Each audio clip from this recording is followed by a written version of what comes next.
저는 이제 서울의 숨막히는 아파트를 떠나 부산 해운대의 작은 원룸에서 파도 소리를 자장가 삼아 살고 있는 72살 박순덕이라고 합니다. 남들은 자식 잘 키워놨으니 편히 지내기만 하면 된다고 했지만 제 삶은 편안함이 아닌 지옥에 가까웠습니다.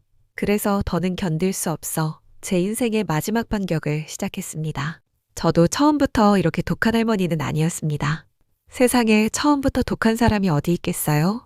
남편을 일찍 잃고 시장 한 구석에서 밑반찬 장사를 하며 악착같이 아들 둘을 키워냈습니다.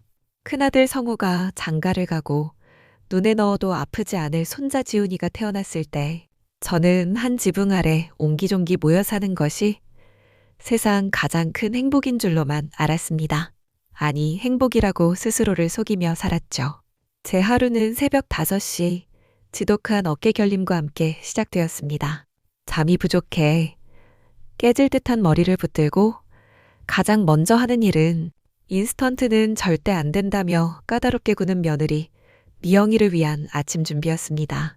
현미밥에 어젯밤 미리 담가둔 한우 사태찜, 살짝 데친 유기농 시금치.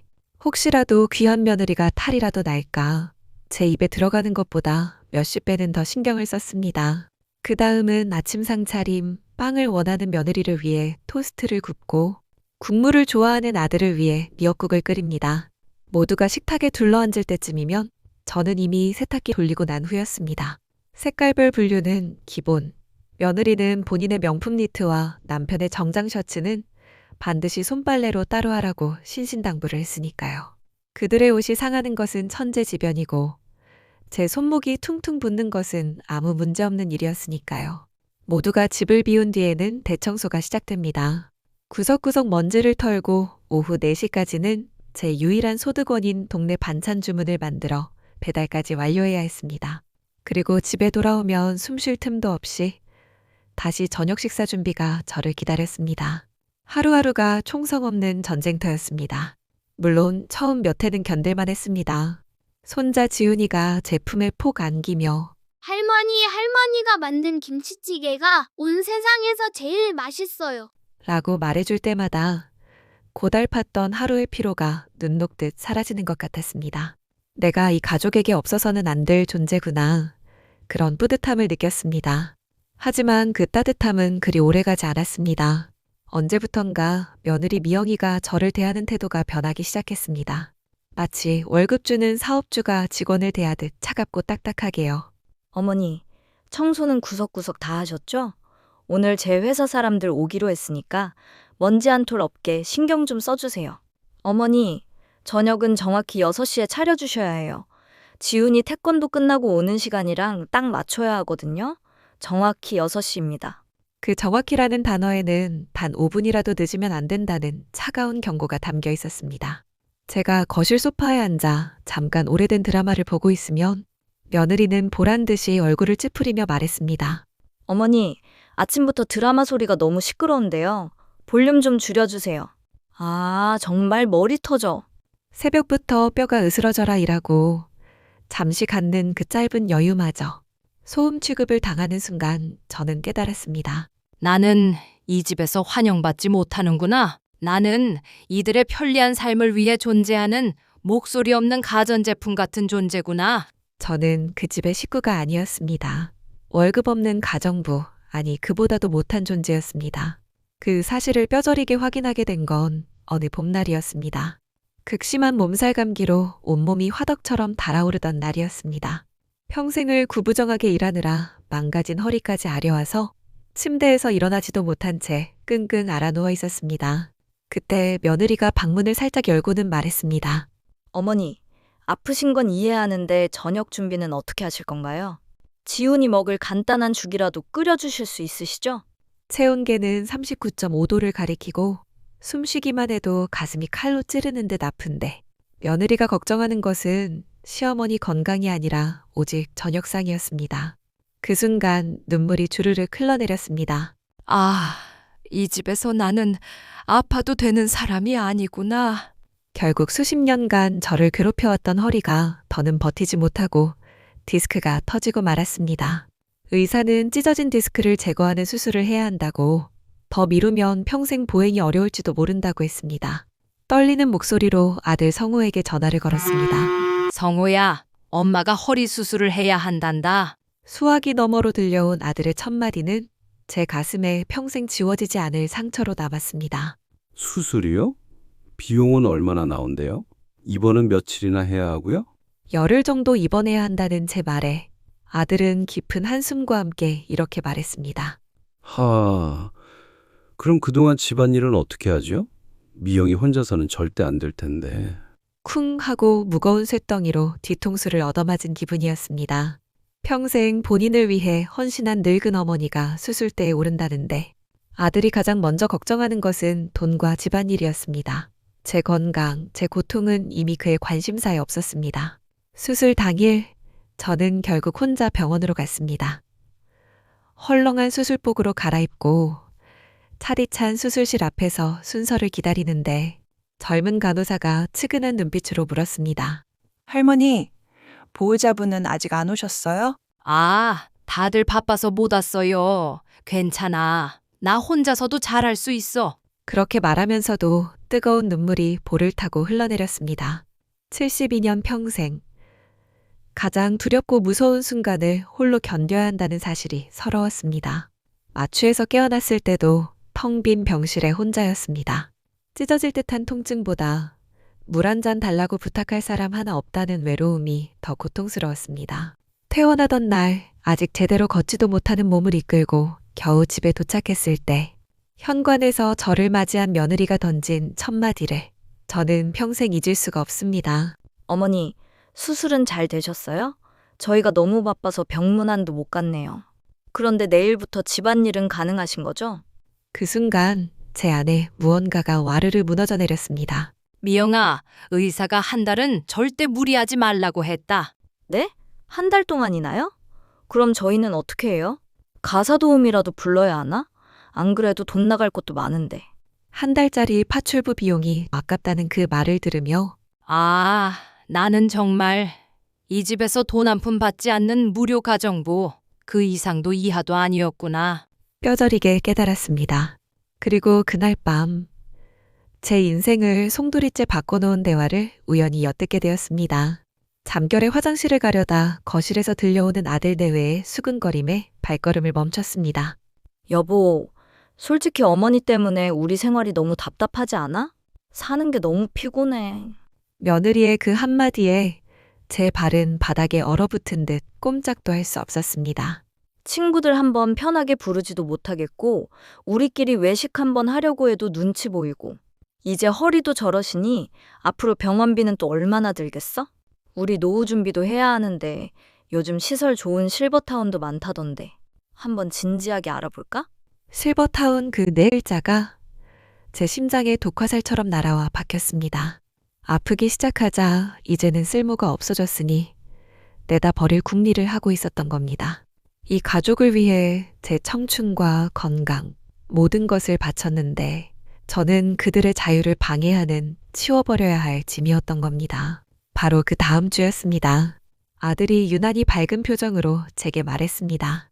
엄마, 저희 이번 주말에 제주도로 힐링 여행 가려고요. 2박 3일 정도로요. 저는 마지막 남은 희망을 붙잡고 물었습니다. 그래, 그럼 나도 같이 가는 거니? 에이, 엄마는 수술한 지 얼마 안 됐으니까 집에서 편히 쉬고 계세요. 저희끼리 다녀오는 가족여행이에요. 가족여행 그 두 단어가 제 가슴을 산산이 부숴버렸습니다. 그렇구나. 나는 가족이 아니었구나. 그 순간 제 마음속에서 무언가 딱 하고 부러지는 소리가 났습니다. 그건 아마도 제가 평생을 움켜쥐고 있던 마지막 미련이었을 겁니다. 좋다. 평생을 노예처럼 부려먹더니 이제 늙고 병드니 실버타운에 보낼 궁리를 해? 그렇다면 내가 먼저 이 지긋지긋한 집을 떠나주마. 아들 가족이 캐리어를 끌고 현관 너머로 사라지는 뒷모습을 보면서 저는 조용히 칼을 갈기 시작했습니다. 됐어. 이만큼 참았으면 충분해. 72년 평생 가족을 위해서만 살아왔지 않은가. 이제부터는 오직 나, 박순덕을 위해 살아보자. 여행 둘째 날 아침, 저는 떨리는 손으로 부산의 부동산에 전화를 걸었습니다. 여보세요. 바다 보이는 원룸 하나 구하고 싶은데요. 급하게요. 심장은 미친 듯이 뛰었지만 목소리만큼은 단단하게 내뱉었습니다. 하늘이 도왔을까요? 전화를 건 지 단 하루 만에 해운대 근처 깔끔한 원룸을 구할 수 있었습니다. 집주인 아주머니는 저를 보자마자 마음에 들어했습니다. 어머님, 정말 좋은 분 같아요. 이 집에서 편안하게 지내실 수 있을 것 같네요. 그 말을 듣는 순간 가슴 한편이 찡했습니다. 계약금을 내고 일주일 뒤에 이사하기로 했습니다. 그리고 저는 아무도 모르게 조용히 이사 준비를 시작했습니다. 유일한 내 편인 오랜 친구 경자에게 모든 것을 털어놓자 친구는 잘했다. 순덕아, 100번 1000번 잘한 결정이야. 라며 저를 지지해 주었습니다. 그리고 넷째 날 아침 아들 내외가 돌아왔습니다. 어머니, 이게 다 무슨 짐들이에요? 그리고 집안에 흐르는 이 싸늘한 분위기는 뭐고요? 며느리 미영이가 날카로운 목소리로 물었습니다. 제 아들 역시 당황스러운 얼굴로 저를 쳐다봤죠. 저는 소파에 조용히 앉아 그들을 바라보며 차를 마셨습니다.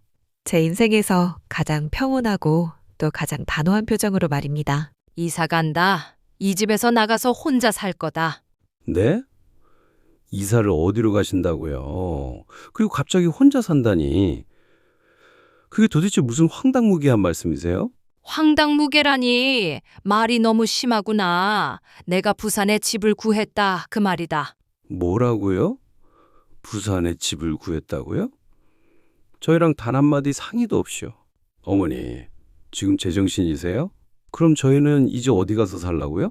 그때 저는 찻잔을 내려놓고 그들의 눈을 똑바로 바라보며 저는 지난 30년간 목구멍에 걸려있던 모든 울분과 서러움을 한꺼번에 토해냈습니다. 알아서들 해야지.